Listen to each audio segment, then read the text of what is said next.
नमस्कार, आप देख रहे हैं सिटी हलचल आपकी आवाज़। महामहिम राष्ट्रपति महोदय के नाम आज तहसीलदार को सौंपा ज्ञापन। नाजियाबाद के कम्युनिस्ट पार्टी के कार्यकर्ता तहसील प्रांगण में इकट्ठे हुए और भाषणबाजी करने के बाद ज्ञापन सौंपा। आप देख रहे हैं सिटी हलचल आपकी आवाज़। आइए हम आपको सुनवाते हैं उनकी जो वार्ता है। समुदायों को आपस में लड़ाया जा रहा है। सैकड़ों नागरिक मारे जा चुके हैं।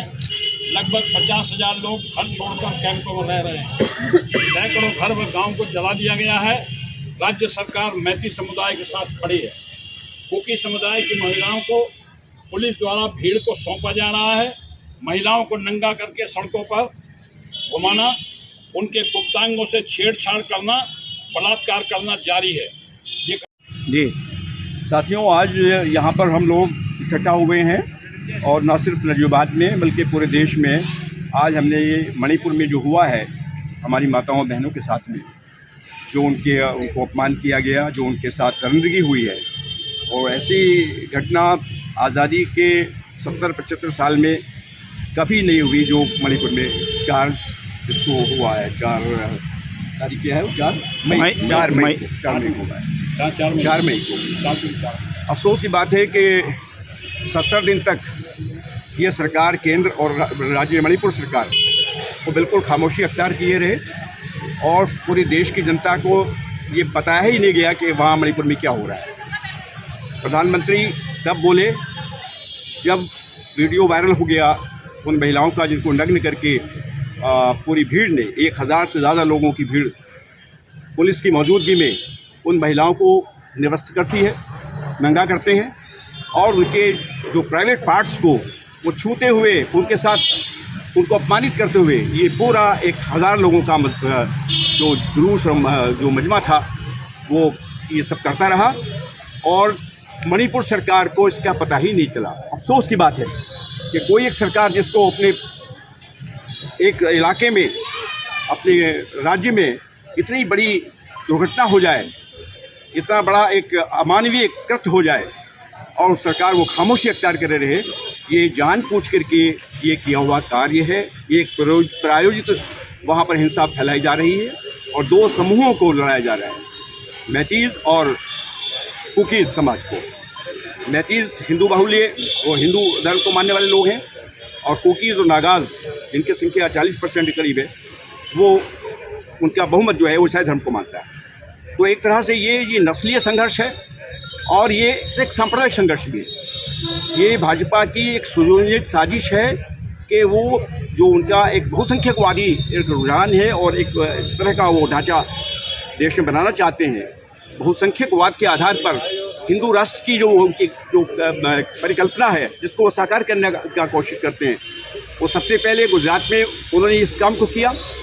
वहाँ अल्पसंख्यकों के खिलाफ इसी तरह का अत्याचार हुआ और वहाँ उस वक्त जो मुख्यमंत्री थे वो खामोश रहे और जब पूछा गया तो कहा कि क्रिया की प्रतिक्रिया होती है। यहाँ जब पूछा गया कि ये मणिपुर में जो हुआ है, अपने आप जब बोले वो 30 सेकंड का 30 सेकंड का संबोधन था, उसमें कहा कि मैं क्रोधित हूँ, मेरा मन क्रोधित है, क्रोध में है और दुखी है और मैं सभी मुख्यमंत्रियों को, राजस्थान, छत्तीसगढ़, मणिपुर, सबको ये संदेश देता हूँ कि वो महिलाओं के सम्मान की रक्षा करें। ये कितना बड़ा मजाक है, इतना बड़ा जो जघन्य अपराध महिलाओं के प्रति कभी देश में नहीं हुआ जो मणिपुर में हुआ है, उसको प्रधानमंत्री इक्वेट कर रहे हैं कि छत्तीसगढ़ और राजस्थान में जो महिलाओं के साथ हो रहा है उसके साथ जोड़ दिया, यानी उसको मिनिमाइज करने की कोशिश की गई, उसको एकदम न्यूट्रलाइज करने की कोशिश की गई इतने बड़े अपराध को, जो जिसका पूरे देश में चर्चा हुआ है, पूरी दुनिया ने उसको देखा है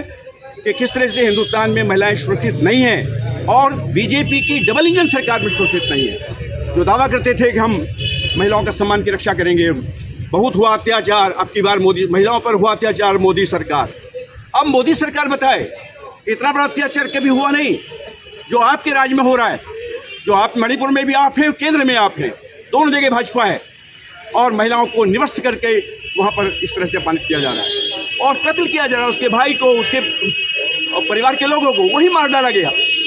करीबन 160 से ज़्यादा लोग मणिपुर में मार डाले गए इस हिंसा में, जो नस्ली हिंसा है, जो सांप्रदायिक हिंसा है, जो प्रायोजित है वहाँ की राज्य सरकार द्वारा। और मैं कहने में मुझे हिचक नहीं है कि केंद्र सरकार भी उसमें भागीदारी है उस हिंसा को फैलाने में। उस तरह से डरा करके पूरी देश में के अंदर अक़लियतों को, जो भी अक़लियतें हैं, चाहे वो ईसाई हो, मुस्लिम हो, दलित हो, आदिवासी हो, वो सब पर एक दमन का चक्र चला करके और हिंदू जो उनका राष्ट्र का जो सपना है उसको एक कट्टर हिंदूवादी राष्ट्र देश को बनाना चाहते हैं। ये एक डेमोक्रेटिक देश है, यहाँ लोकतंत्र है और बड़ी कस्में खाई थी प्रधानमंत्री ने।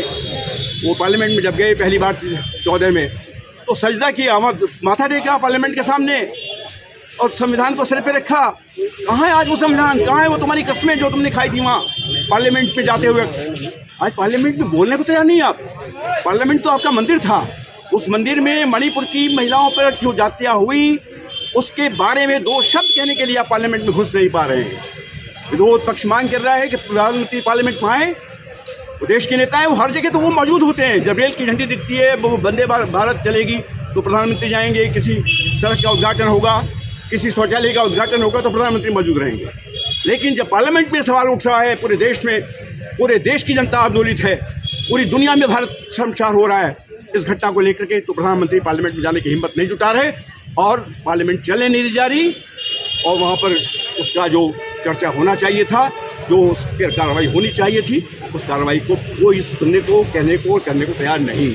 हम के जरिए मांग करते हैं कि मणिपुर में तुरंत राष्ट्रपति शासन लागू किया जाए, वहाँ की सरकार को, इस मुख्यमंत्री को तुरंत हटाया जाए और इस जो प्रकरण हुआ है, जो हत्या हो रही है और जो ये साजिश हो रहा है, उसको रोकने के लिए अविलंब सख्त कार्रवाई की जाए। और इस पर जो प्रधानमंत्री हैं वो पार्लियामेंट में जवाब दें, वो कब तक इस काम को करेंगे। जब तक ये काम नहीं होगा हिंसा बंद नहीं होगी। सरकार जो वर्तमान सरकार है मणिपुर की, उसका तो मुख्यमंत्री वो सीधे एक बहुसंख्यक लोगों के साथ खड़ा है, उसके ट्वीट है वो भड़काने का काम कर रहा है, उसको हिंसा को रोक नहीं रहा है। ऐसे मुख्यमंत्री को जब तक रखा जाएगा मणिपुर शांत नहीं होगा, देश शांत नहीं होगा। मणिपुर की ये जो आग है ये देश में और जो हमारे नॉर्थ ईस्ट का इलाका है उसमें कहीं भी ये फैल सकती है। इससे इसको रोकना है, देश को बचाना है और ये कर्तव्य बन जाता है भारत के हर नागरिक का कि वो अपनी माताओं की, बहनों की रक्षा के लिए जो आज उन पर हमला हो रहा है उसके लिए सड़कों पर आए। हमें अफसोस होता है कि इस देश की जनता को हो क्या गया है, लोगों की मानवता, इंसानियत समाप्त हो गई है। वो बोल नहीं रहे हैं। इतना बड़ा अत्याचार कहीं दुनिया में हुआ नहीं होगा महिलाओं पर जो हुआ हो रहा है और पूरे देश को पता चल रहा है, लेकिन जनता अभी खामोश है। हम जनता को भी आह्वान करते हैं कि वो सड़कों पर आएँ और इस सरकार का कामकाज रोक दें। जब तक मणिपुर की महिलाओं को इंसाफ नहीं मिलता तब तक ये देश नहीं चलना चाहिए। हर जगह पर सड़क बंद हों, कार्यालय बंद हों, ये जनता को सड़क पर आना पड़ेगा, तब ये सरकार को रोका जा सकेगा। अदरवाइज ये सरकार इस हिंसा को बढ़ाएगी। कल मुसलमानों के साथ है, ईसाइयों के साथ है, दलितों के साथ है, टकराव वो करेंगे। बांटो और देश में शासन करो का उनका प्रोग्राम है, हम इसको नहीं चलने देंगे। यहाँ पर किसान हम इकट्ठा हुए हैं किसान सभा के बैनर के नीचे और पूरे देश में आज हम आंदोलन कर रहे हैं। और जब तक ये सरकार इस काम को नहीं करेगी, मणिपुर बर्खास्त नहीं होगी सरकार, राष्ट्रपति शासन वहाँ नहीं लगेगा, इंसाफ नहीं मिलेगा लोगों को, वहाँ शांति जब तक नहीं होगी, हमारा आंदोलन जारी रहेगा।